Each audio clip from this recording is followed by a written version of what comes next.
साथियों, पिछली शाम भारतीय सोशल मीडिया पर अगर किसी एक चीज को सबसे ज्यादा समर्पित किया जा रहा है तो वह है ट्रोलिंग और मीम्स, और वह बेहद दिलचस्प।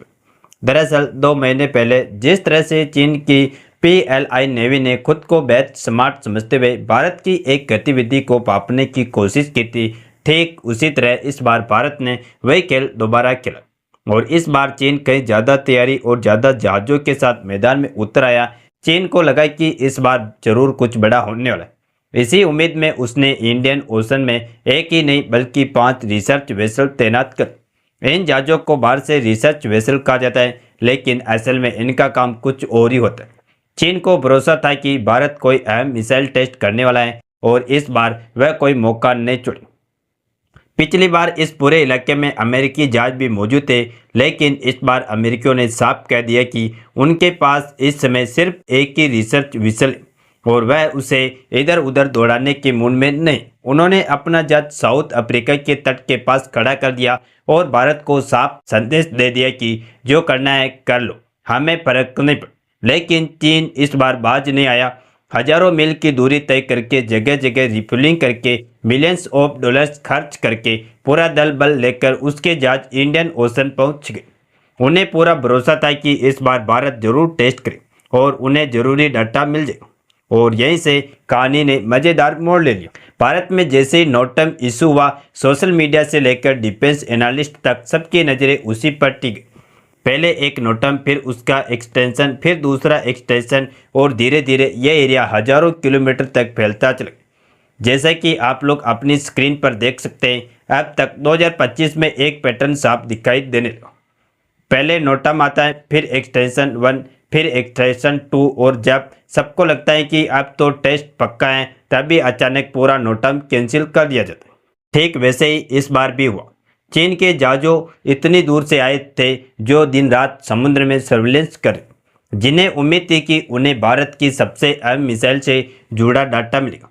अब वही जहाज खाली हाथ वापस लौटाने की मजबूर हो गए। और यही वजह है कि भारत में लोग इस पूरे घटनाक्रम को लेकर जमकर मजे ले रहे। आमतौर पर खुशी तब होती है जब भारत कोई मिसाइल टेस्ट करता है, लेकिन इस बार खुशी इसीलिए ज़्यादा है क्योंकि चीन जिस ओवर स्मार्टनेस के साथ आया था उसी के तरीके से उसे जवाब मिला। भारत को सिर्फ एक नोटाम जारी करना था, फिर ज़रूरत के हिसाब से उसे कैंसिल कर, लेकिन चीन को इसके लिए भारी कीमत चुकानी पड़ी। दोस्तों, यह सिर्फ मजाक या मिम्स की बात नहीं, इसके पीछे एक गहरी रणनीति छुपी हुई। आखिर चीन हर बार इतनी जल्दी का चला आता, ये रिसर्च वेसल असल में क्या करना चाहते, और भारत नोटाम को बार बार जारी करके आखिर क्या हासिल करे? इन सब सवालों के जवाब बेहद जरूरी, क्योंकि खबरों में इसे अब चूहा और बिल्ली का खेल कहा जाने लगा, जिसमें भारत भले ही चूहा है लेकिन अपनी चालाकी से चीन को बेवकूफ़ बना रहे। इसीलिए आगे की वीडियो में हम विस्तार से समझेंगे कि फॉरेस्ट एलबीएम आखिर है क्या, चीन के ये सरप्राइज शिप्स किस तरह काम करते, और भारत की यह रणनीतिक आने वाले समय में किस तरह से पूरे इंडियन ओशियन रीजन की तस्वीर बदल सकती है। पूरी डेवलपमेंट क्या है इस वीडियो में समझते हैं। नमस्कार दोस्तों, मैं राधेश्याम और आप देख रहे हैं KSR न्यूज़ 24। दोस्तों, आप जरा इस पूरे खेल की गहराई में उतरते। सबसे पहले यह समझते हैं कि चीन आखिर बार बार इतने जहाज क्यों भेज। ये जो बाहर से रिसर्च वेसल कह जाते हैं, असल में ये मल्टी रोल इंटेलिजेंस प्लेटफॉर्म होते हैं। इनका मुख्य मकसद समुद्र में हो रहे हर छोटे बड़े बदलाव को रिकॉर्ड करना, खासकर तब जब किसी बैलिस्टिक मिसाइल टेस्ट की आशंका हो। इन जहाज़ों के जरिए चीन मिसाइल की स्पीड, उसकी ऊंचाई, उसका फ्लाइट पाथ और सबसे अहम उसका टर्मिनल पेज समझने की कोशिश करते। बैलिस्टिक मिसाइल का टर्मिनल पेज वही समय होता है जब उसे गिराया जाता है। अगर इस पेज का डाटा मिल जाए तो एंटी मिसाइल सिस्टम को और मजबूत बनाया जा सकता है। इसी वजह से चीन ने इस बार 5 जहाज एक साथ भेजे। हर जहाज की भूमिका अलग होती है। कोई एकूस्टिक डाटा इकट्ठा करता है, कोई सोनार के जरिए सबरीन की आवाज़ रिकॉर्ड करता है, तो कोई मिसाइल की टेलीमेट्री ट्रैक करता है, यानी हवा के नीचे ऊपर दोनों जगहों की पूरी तस्वीर खींचने की कोशिश। आप जरा सोचिए, ये जहाज जितनी लंबी दूरी तय करके यहाँ पहुँचते हैं, करीब 6000 मील का सफ़र, बीच बीच में रिफ्यूलिंग, क्रू का खर्च, मेंटेनेंस और पूरा ऑपरेशनल मिलाकर मिलियंस ऑफ डॉलर्स की लागत। यह सब सिर्फ इस उम्मीद में है कि भारत कुछ टेस्ट करे। और उन्हें कीमती डाटा मिला। लेकिन भारत ने यहाँ बहुत ही शांत और स्टिक चाल चली। भारत नोटाम जारी करता है, एक बड़ा इलाका घोषित किया जाता है जिससे सबको लगे कि अब टेस्ट पक्का है। चीन तुरंत अपनी पूरी तैयारी बदल देता है, जहाज भेद तैनाती कर देता है और जब सब सेट हो जाता है तभी भारत नोटाम कैंसिल कर। इससे भारत को कोई नुकसान नहीं होता है क्योंकि के-4 जैसी मिसाइलें पहले से ही सर्विस में, उनका डेवलपमेंट पूरा हो चुका। ऑपरेशनल टेस्ट बस एक रूटीन प्रक्रिया, लेकिन चीन को हर बार भारी नुकसान उठाना, पैसा भी, समय भी और मानसिक दबाव। यही वजह है कि 2025 में बार बार एक ही पैटर्न देखने को मिल रहा है। नोट आता है, एक्सटेंशन होता है, फिर अचानक कैंसिल। कई बार तो साल में 5 से 6 बड़े नोटाम ऐसे ही कैंसिल हो चुके हैं। इससे बार बेटा दुश्मन कंफ्यूजन में चला जाता है कि भारत सच में टेस्ट करेगा या नहीं। यही रणनीति साइकोलॉजिकल वॉर का हिस्सा है कि बार बार बुलाओ, बार बार उम्मीद जगाओ और फिर खाली हाथ वापस भेजो। ऐसे में एक समय के बाद दुश्मन खुद आना बंद कर देता और उसी समय अचानक असली टेस्ट हो जाए। यही सबसे बड़ा फायदा होता है। इस बार फर्क बस इतना था कि अमेरिकियों ने पहले ही अंदाजा लगाया लिया और उन्होंने दूरी बना ली।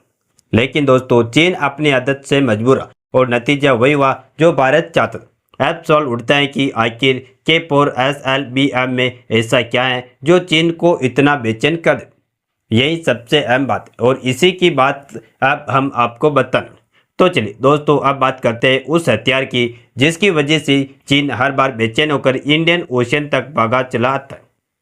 के-4 SLBM भारत की समुद्र से लॉन्च होने वाली बैलिस्टिक मिसाइल जो न्यूक्लियर ट्राइड का सबसे मजबूत स्तंभ मानी जाती। इसका मतलब साफ है, जमीन से, हवा से और अब समुद्र के नीचे से भारत परमाणु जवाब देने में पूरी तरह सक्षम हो चुका।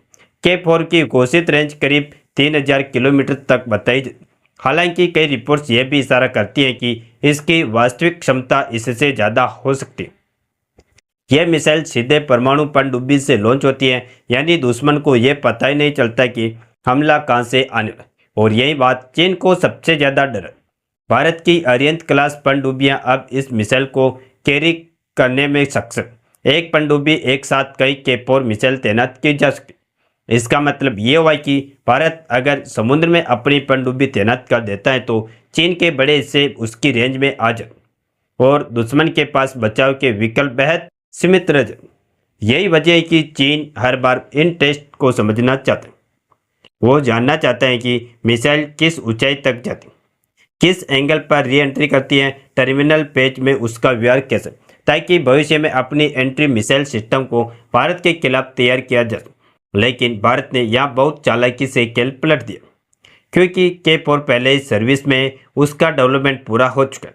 इसीलिए भारत के लिए टेस्ट कैंसिल करना कोई नुकसान नहीं, ना टाइमलाइन पर असर पड़ता है ना क्षमता पर। लेकिन चीन हर बार तैयारी बदलता है, जहाज भेजता है, पैसा खर्च करता है और आखिर में खाली हाथ लौटता है। और आने वाले समय में अगर कभी असली टेस्ट होगा तो मुमकिन है कि उस दिन कोई जहाज वहाँ मौजूद नहीं होगा। यही इस मिसाइल का असली मास्टर स्ट्रोक है। बाकी आपको क्या लगता है कि भारत नई मिसाइल टेस्ट कैंसिल करके सही किया या नहीं? आप अपनी राय नीचे कमेंट में जरूर। और इसी तरह नॉलेजेबल वीडियो देखने के लिए हमारे चैनल KSR न्यूज को सब्सक्राइब करके बेल आइकन को ऑल पर जरूर सेलेक्ट करें। जय श्री राम, जय जय भारत।